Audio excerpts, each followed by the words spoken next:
Danny, that was just stunning. Thank you so much. And thank you for welcoming me here today. There's just such a great spirit here at Ensign College. President Cush, thank you for your dignified leadership and the opportunity to be with you today. And I appreciate the spirit that you've brought with you today. I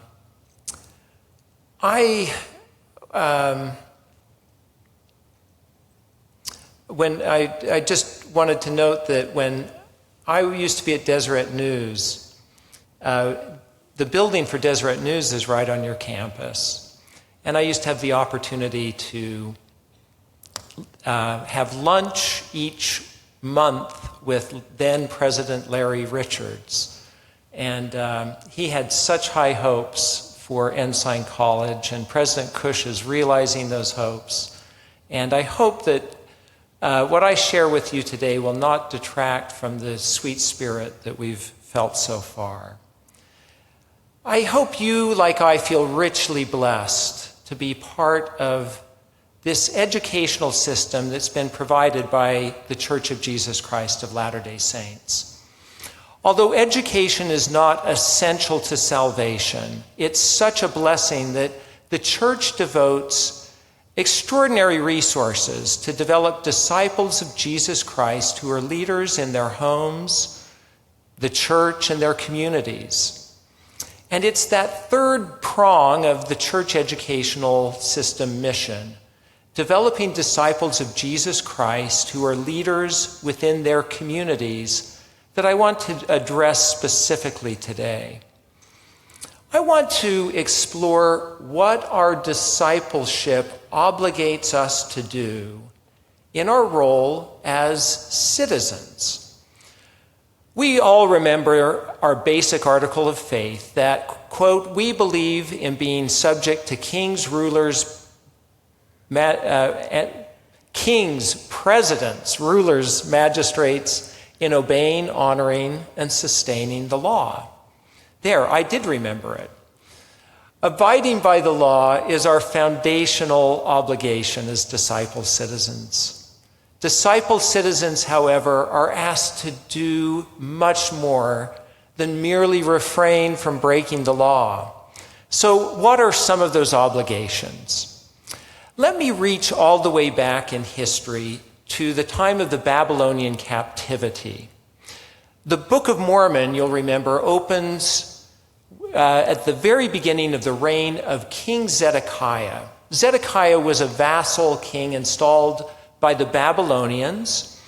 Lehi, alongside other prophets like Jeremiah, warned Jerusalem that unless the people repented and turned again to follow the prophets, that there would be tremendous destruction.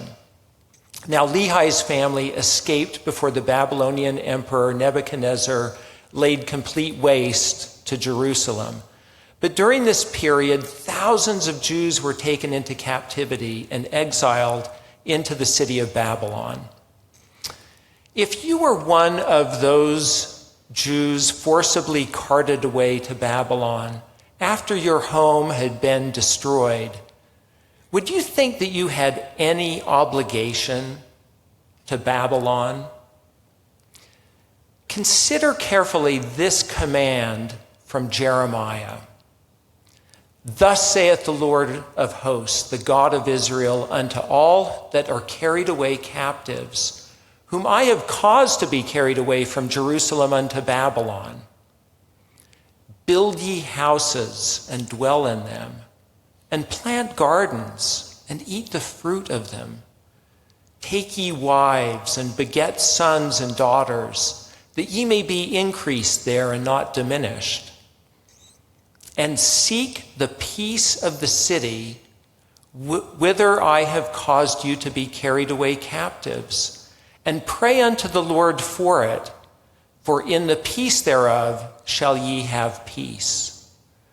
An English translation used by many Jews today translates that final verse as, seek ye the welfare of the city to which I have exiled you, and pray on its behalf to the Lord, for in its peace there shall be peace for you. So the Lord didn't ask them to just shamefully keep their heads down and submit, nor did he ask them to rise up in rebellion.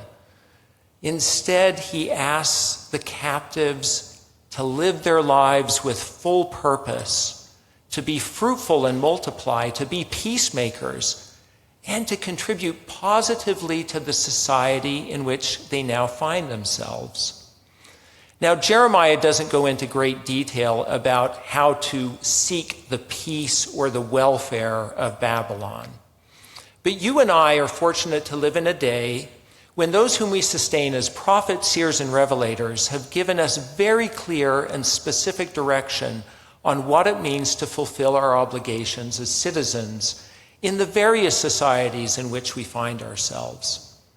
For instance, in our April 2021 General Conference, President Dallin H. Oaks gave a magisterial talk titled, "Defending Our Divinely Inspired Constitution."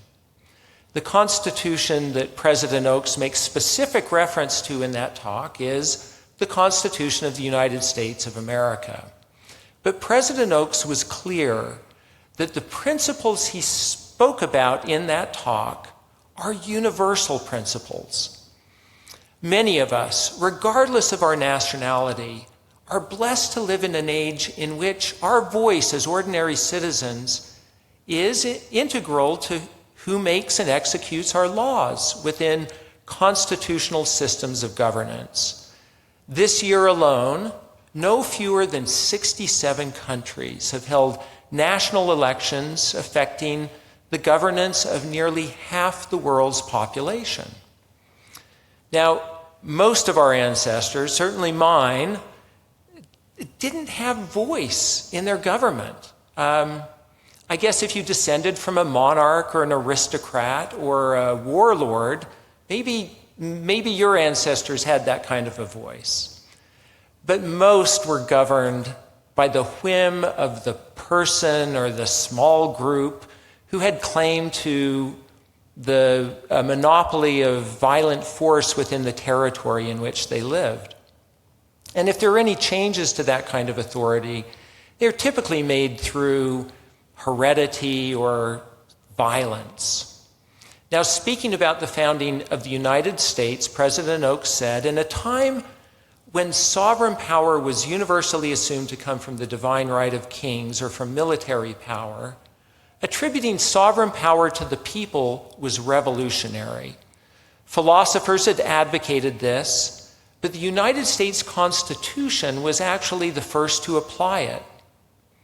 He went on to admonish, sovereign power in the people does not mean that mobs or other groups of people can intervene to intimidate or force government action. The Constitution established a democratic republic where the people exercise their power through their elected representatives. End of quote. Now, this talk is one that I really commend to you, and I'm going to quote extensively from it today, but I would encourage you to take time to look it up. Again, this is from the General Conference of April 2021. I did a word search of the talk, and I looked for the word should. And here are some of the shoulds of citizenship from that talk that apply to us as disciples of Christ. We should learn and advocate the inspired principles of the Constitution and constitutionalism. We should seek out and support wise and good persons who will support those principles in their public actions. We should be knowledgeable citizens who are active in making our influence felt in civic affairs, civilly and peacefully, within the framework of our constitutions and applicable laws. We must pray for the Lord to guide and bless all nations and their leaders. And finally, on contested issues, we should seek to moderate and unify. Let's spend a little time with each of these obligations. How can we learn inspired principles of constitutionalism? First, as I've already said, prayerfully read and study President Oak's talk. Follow up on the passages he cites from the scriptures. Second, take very seriously your general education requirement at Ensign College regarding American history and American government. And if you wish to go even deeper, there are some excellent resources online. I might recommend the National Constitution Center. And it has something called Constitution 101. And my own institute, the Wheatley Institute, if you go there to our webpage, there's a thing called our content library. And follow it to the curriculum tab, and there's a whole set of readings on the constitutional principles elaborated by President Oaks. Now, how do we seek out and support wise and good persons who will support constitutional principles in their public actions? There was a letter to church members in the United States last year, dated June 1, 2023, from the First Presidency. And they wrote, quote, "Citizens of the United States have the privilege and duty of electing office holders and influencing public policy. We urge Latter-day Saints to be active citizens by registering, exercising their right to vote, and engaging in civic affairs, always demonstrating Christ-like love and civility in political discourse." The First Presidency continued, "We urge you to spend the time needed to become informed about the issues and candidates you'll be considering. Some principles compatible with the gospel may be found in various political parties, and members should seek candidates who best embody those principles. Members should also study candidates carefully and vote for those who have demonstrated integrity, compassion, and service to others, regardless of party affiliation. Merely voting a straight ticket or voting based on tradition without careful study of candidates and their positions on important issues is a threat to democracy and inconsistent with revealed standards." End of quote. I find it remarkable that with all of this encouragement from the church to engage in our civic life, the Church of Jesus Christ of Latter-day Saints consistently remains neutral with regard to partisan politics. It affirms its right to engage in the political process on issues that affect religious liberty, on matters of public morality, and on issues that, quote, "the church leaders believe are essential to preserving democracy or the essential functioning of the United States Constitution," end of quote. Nonetheless, the church honors our agency to make our own choices in the exercise of our franchise. President Oaks spoke directly to this point. Quote, "There are many political issues, and no party, platform, or individual candidate can satisfy all personal preferences. Each citizen must therefore decide which issues are most important to him or her at any particular time. Then members should seek inspiration on how to exercise their influence according to their individual priorities. This process will not be easy.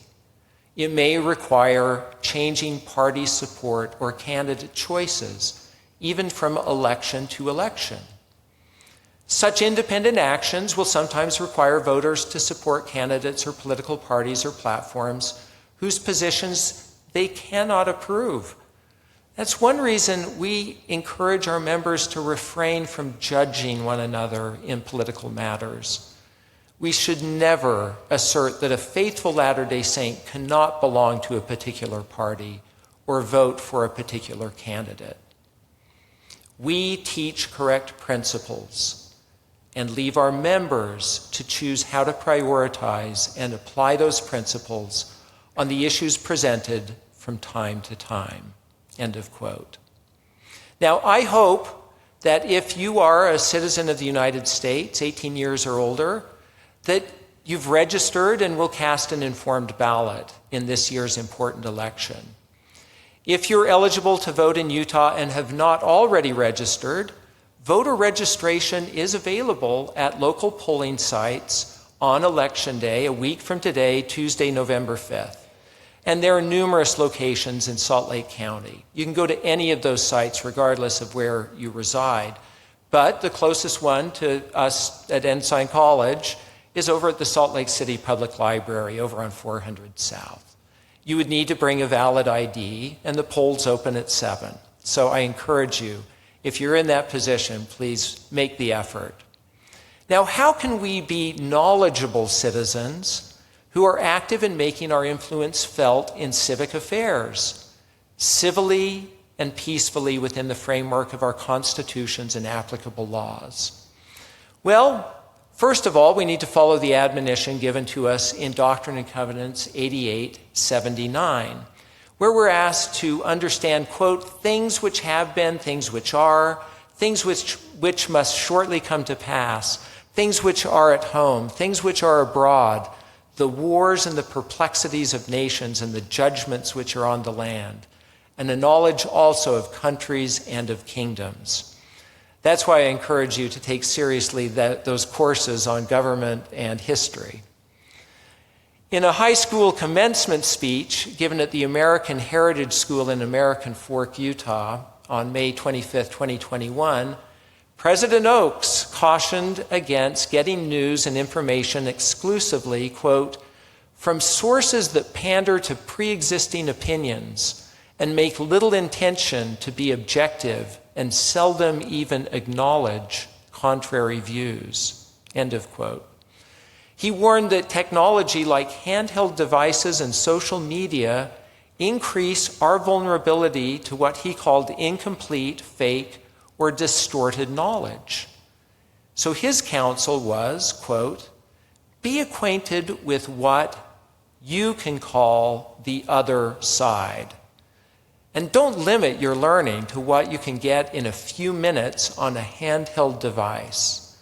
Be a regular reader of newspapers and magazines," end of quote. As to making our influence felt, President Oaks has taught that those living in democracies, for those that live in democracies, quote, "political influence is exercised by running for office, which we encourage, by voting, by financial support, by membership and service in political parties, and by ongoing communications to officials, parties, and candidates. To function well, a democracy needs all these, but a conscientious citizen does not need to provide all of them," end of quote. I would supplement President Oaks' list by adding membership and service in civic organizations, commissions, and boards, career civil service, and serving in appointed government positions. For richer counsel on what it means to exercise our influence civilly and peacefully within our constitutional framework, I would refer you to another foundational address given by President Oaks at the October 2020 General Conference. That address was called "Love Your Enemies."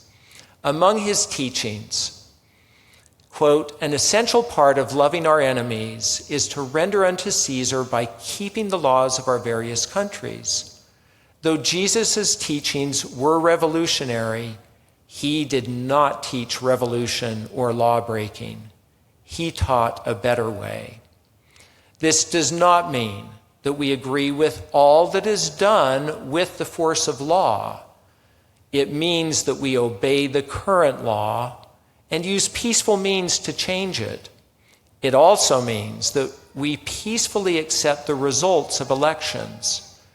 We will not participate in the violence threatened by those disappointed with the outcome. In a democratic society, we always have the opportunity and the duty to persist peacefully until the next election, end of quote. Now, I trust that we know what it would mean to pray for the Lord to guide and bless all the nations and their leaders. My question to you is, are you doing that? Now, what does it mean to moderate and unify on contested issues?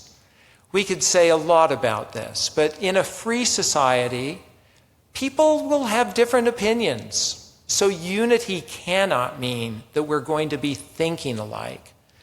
But unity does mean finding ways to act together. And it requires that we recognize the dignity of others in our society, each individual, honoring their agency, and in a spirit of humility, seeking to build upon where there is agreement, even if it's a narrow band of agreement, and even though there may be some fundamental disagreements that persist. You'll remember that President Nelson promised that you and I can literally change the world one person and one interaction at a time. How? He said, by modeling how to manage honest differences of opinion with mutual respect and dignified dialogue. Now, as I was preparing these remarks, my wife Margo and I were talking about people that we knew that exemplified uncommon public virtue. And we both thought immediately about Ed. Ed was our Sunday school teacher when we were 14 years old. We were living in the Englewood ward in Colorado, just south of Denver. And yes, Margo and I grew up in the same ward. Ed was one of these guys that had a permanent smile, a ready chuckle, an easy sense of humor. And one reason Ed was so memorable to us was because he would occasionally take our Sunday school class to worship services at other denominations, all with the approval of the bishop, mind you. The only Buddhist worship service I've ever participated in was in downtown Denver with Ed. The first Catholic service I ever attended was with Ed. We attended some of the Protestant denominations in our community. Ed arranged these field trips because as a returned mission president, he was keen that young people in the church develop both a knowledge and appreciation for the faith traditions of the people that they would be meeting and teaching as missionaries. Ed was also a distinguished public servant. He held graduate degrees from the University of Hawaii and the University of Utah in social work, with a specialty in gerontology. Among his many posts that he held, he was a probation officer. He served with the Red Cross, the Veterans Administration. He was the first director of the Utah Commission on Aging, a commissioner for the Colorado Administration on Aging, and he served as regional director for the Office of Human Development for what was then called the Department of Health, Education, and Welfare. I recently perused some of Ed's diaries that are available in an archive at the University of Utah.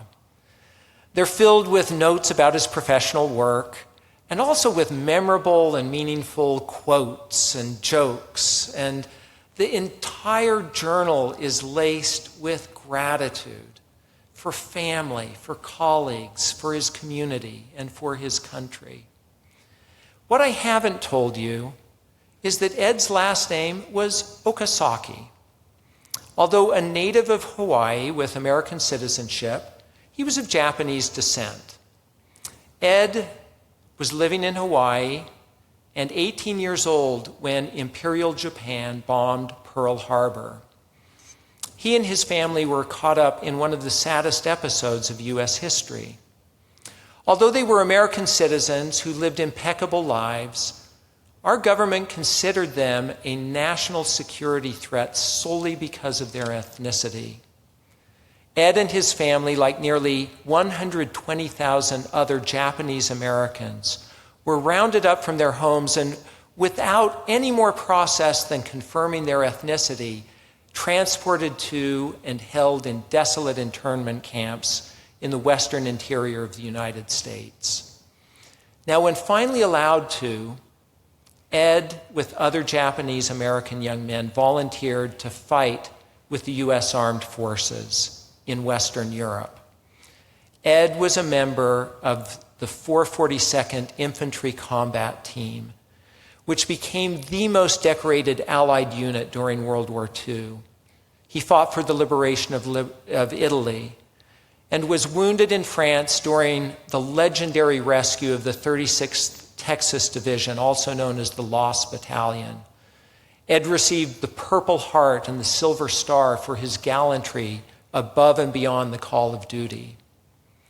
After the war, Ed married Cheiko Nishimura, who you may know as the beloved former member of the General Relief Society presidency and prolific author Cheiko Okasaki. Now, despite the Okasaki's high educational achievement and their demonstrable patriotism, they faced bigotry and persecution as they made their way in post-World War II America. But they quietly persisted. They raised an exemplary family, contributed in myriad ways to their community, and rose to prominence in their respective careers. Ed Okasaki had every reason to be bitter about the mistreatment from his country, to resent his exile, and to stew over the prejudice he and Cheiko experienced. But instead, Ed and Cheiko were exemplars of Jeremiah's admonition to disciple citizens. They lived lives of integrity and purpose, building and dwelling in their home, planting and harvesting their garden, raising their family, and seeking the peace and welfare of the community in which they lived, praying on its behalf, recognizing that it was in its peace and welfare that they would find their own peace and prosperity. As we move through contentious times in our respective nations, may we be the peacemakers President Nelson has commanded us to be, and the law-abiding, informed, moderating, engaged, disciple citizens President Oaks has encouraged us to be, conscientiously seeking and contributing to the peace and welfare of the communities in which we find ourselves, as children of God, as children of the covenant, and as disciples of Christ. In the name of Jesus Christ, amen.